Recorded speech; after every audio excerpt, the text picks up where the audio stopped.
Hello, everyone. We are here with our format of Road to the Awards, and today we are going to present Elena Marinoni, who is going to be the juror of Isola Design Awards, and we will talk with her about her life and about how she is going to be evaluate the projects of the awards and the awards in general. Let's welcome. Hi everybody. Hello, Ciao, Sheyda. Elena. Ciao. It's such a pleasure. People know that you are also my professor at Istituto Marangoni. Yeah, I'm so proud of you that now you're working in such an amazing project. And so congratulations. Congratulations. Thank you so much. I had a really good time doing your class and it was really interesting to me. So I want you also to talk about your academic life and how did you end up being a trend forecaster?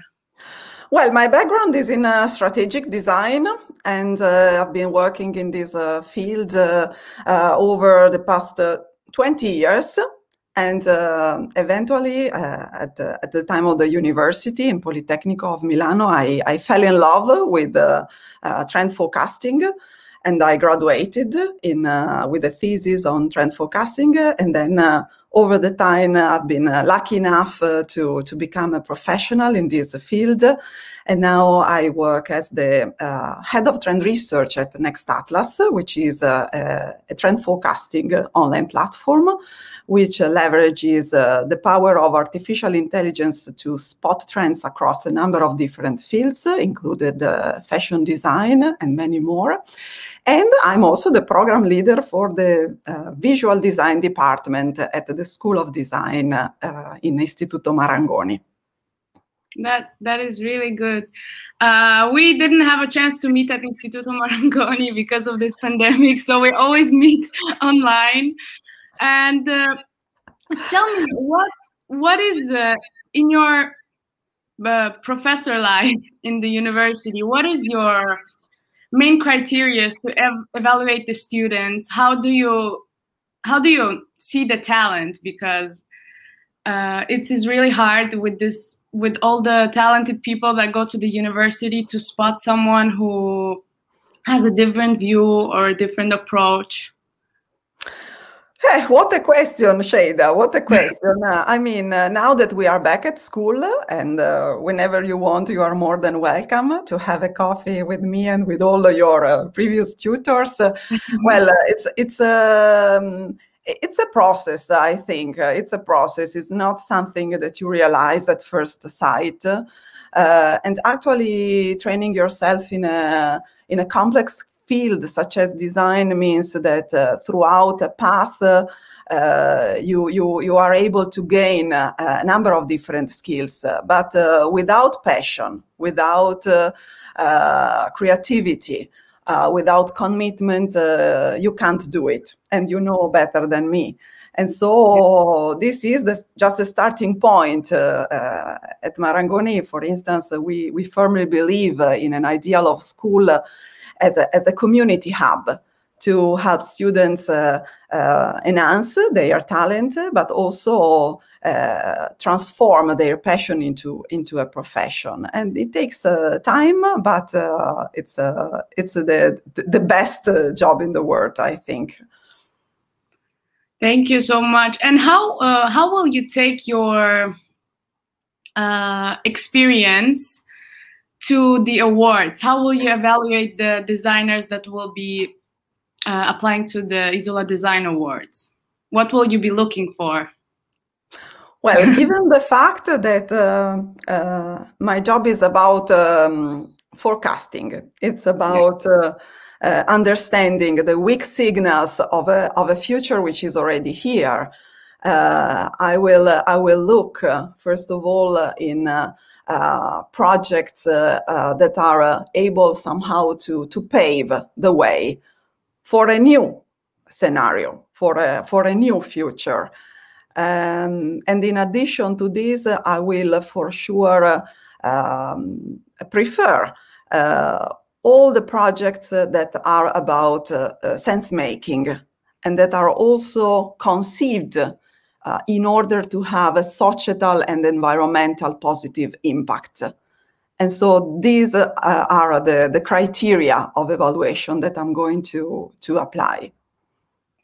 Your criteria are a perfect mix of what we are looking for in Isola Design Awards when we are just looking for designers, when we are looking to invite them to join our community. We also look for new materials, sustainability, also, you know, circular economy, and it is a perfect match between us and you. Yeah. Actually, you have mentioned all the key trends that are set to redefine not only the design world, but the world at large, I would say. So the imperative of circular economy, how to take advantage from digitalization and emerging technologies, but in a way that is not, for the sake of itself, but technology as enabler of new meanings and new behaviors. And so I can't simply wait to have a look at all the projects that we'll receive. Thank you so much, Elena. And I would love if you talk a little more about, you know, your experience at Next Atlas, right? Because when I was researching you, I came across the company, and it is really complicated, but at the same time, it's really interesting. So what do you do there? How does the work start?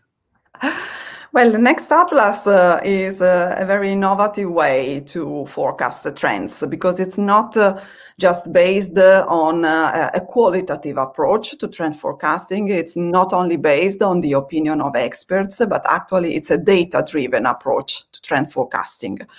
And so basically we spot emerging trends by analyzing the social media stream coming from a community of more than 300,000 trendsetters, early adopters, industry insiders, and micro-influencers.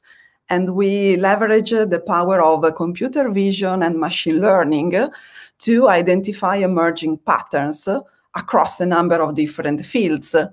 And it's truly fascinating because it's an ongoing observatory. And in this way, we are able to support companies and brands in their innovation processes, or in order to ignite their creative processes when it comes to the development of new products, but also when it comes to inspiring marketing and communication strategies. And nowadays, trends are more and more, social media driven. And so we need this kind of sophisticated tools to understand in advance this new tomorrow which is unfolding in front of us. Yeah, the phrase about new tomorrow is really, really true, because... And we need it, I think. We definitely need it to look forward, to project ourselves. In Italian, the word progetto means to move forward. Yeah. And this is what design and designers have to do. Yeah. What, after all this hard times we went through, uncertain times, obviously the design changed, the trends changed. And what would you say to the emerging designers, also the ones that are in our community? What would you say to them to look for? Like, what would you be your advice as a trend forecaster? I would say sense making first and style later. Okay, because very often, unfortunately, there is this emphasis on the style dimension for the sake of it. And actually, this is no more the time for this approach to design. I do believe in design for social innovation. I do believe in a bottom-up approach to design, where actually every person with his or her own innate design capabilities can be an agent for change and enabler for change. And so I'm waiting for this new approach to design to spread and to replace some logics that are, I think, a little bit old-fashioned nowadays. So less emphasis on brands, less emphasis on the design or the style for the sake of it, and much more emphasis on sense making and also design for social innovation. Thank you so much for this big answer. I'm pretty sure everyone will take advantage of it. Really, you are talking so good about everything, and you are.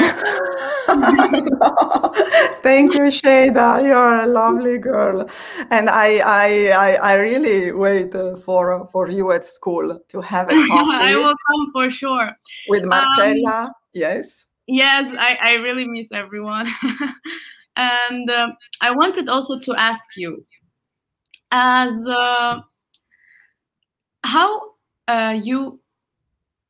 you separate when you separate the work from life, but again, how do you mix them together? Like going to, as a trend forecaster, you go shopping, right?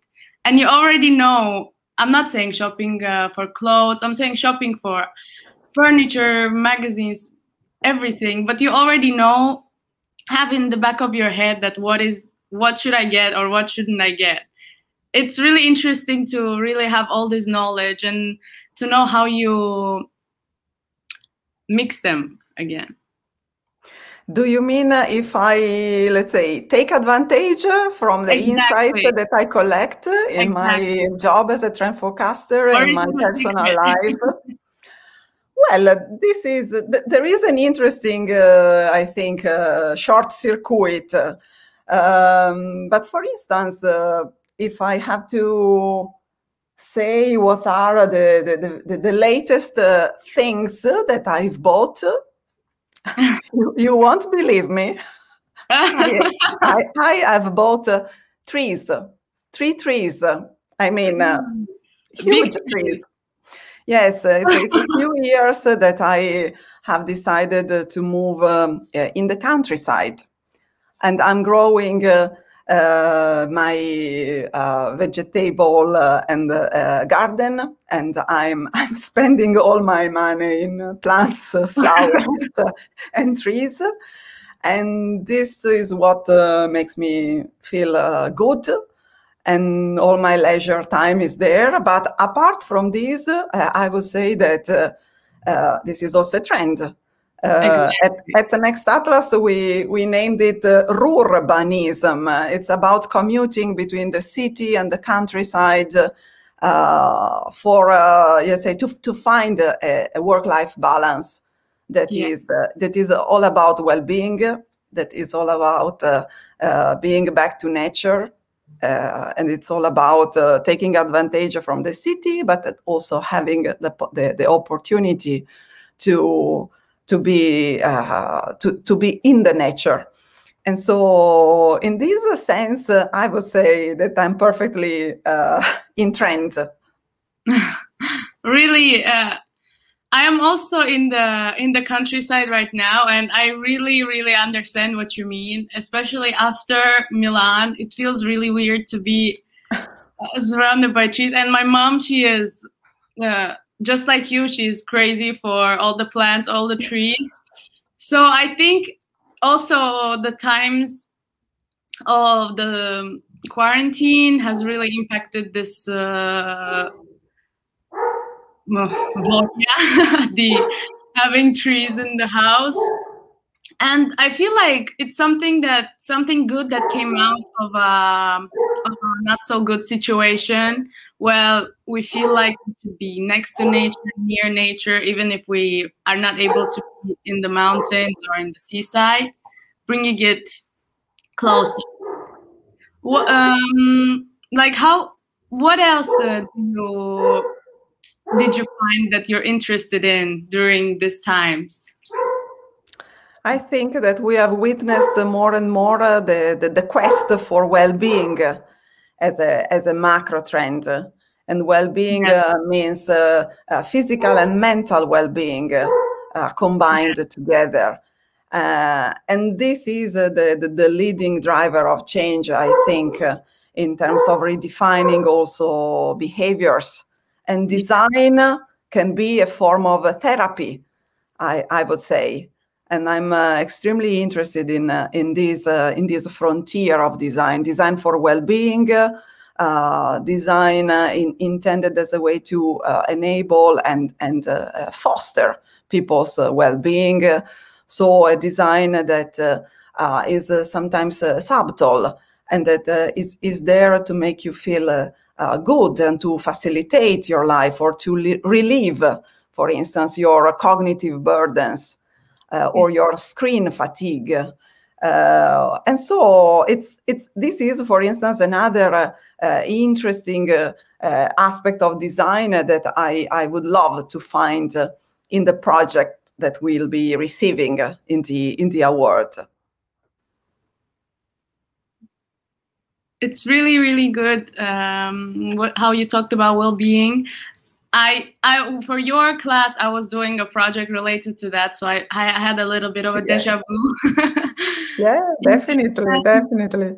You worked very well, and actually you forecasted and you analyzed in full detail a trend that is only gaining traction more and more nowadays. I mean, in real life and online, because there are a lot of online conversations revolving around it.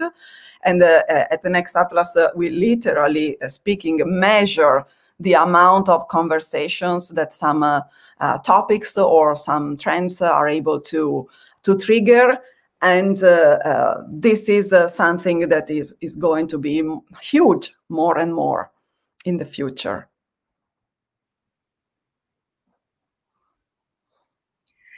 Thank you so much, Elena. Would you like to add something else, or I would ask you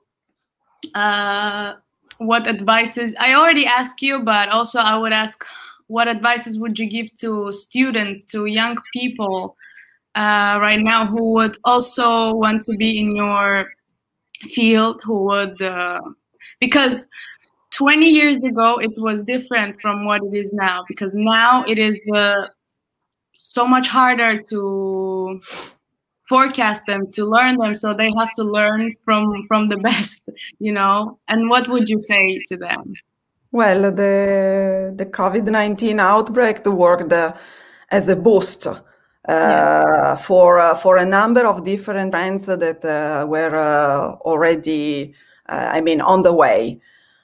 In this sense, I would say that more and more we have to learn to observe. That research is key and really crucial for designers.